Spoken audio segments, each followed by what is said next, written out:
Hello, my name is Rick Booth. I'm with the Guernsey County History Museum here in Cambridge, Ohio, and I would like to introduce folks to the Mitchell Map of North America. We are one of the very few museums in America that we know of who have a hanging copy of this particular famous map. This is a 1773 version of the Mitchell Map of North America. It's often referred to as the most important map in American history, and for a pretty good reason. This is the map that was used at the end of the Revolutionary War, another copy of this same printing, in fact, that was used to establish United States boundaries at the end of the Revolutionary War, Treaty of Paris, 1783.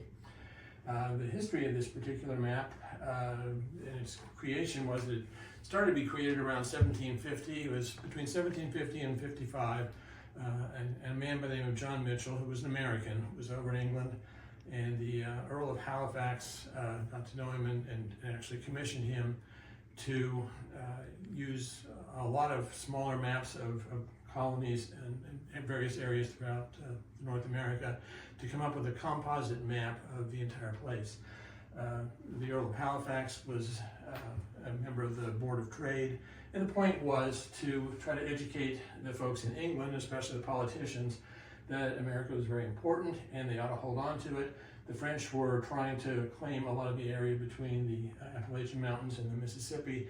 The English felt that, the British felt that they should keep it, and Lord Halifax, or the Earl of Halifax, was trying to make that point.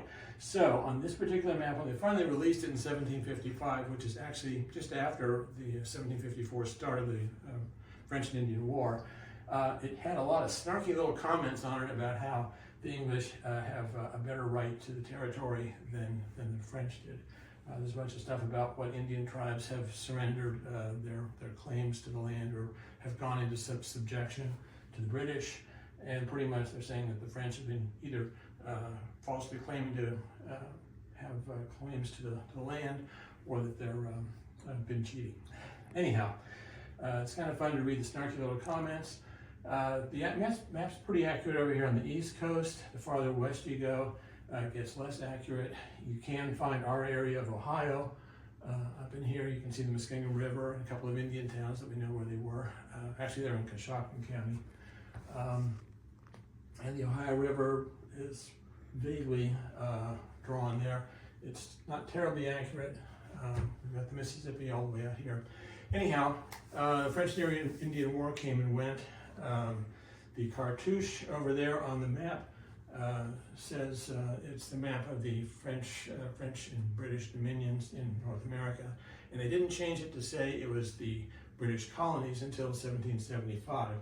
So this being a 1773 version, it still says the French and English or British dominions, and they changed it just in time for the Revolution, at which point it was no longer the British colonies.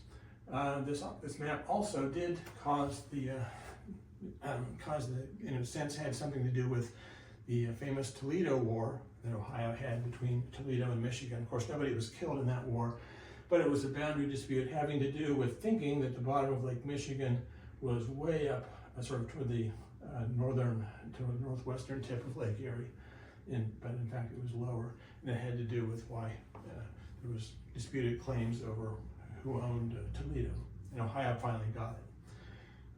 That said, please do consider stopping in, and especially for the 250th anniversary of the United States, the beginning of the United States, the Revolution. Have a look at the map, and we look forward to seeing you.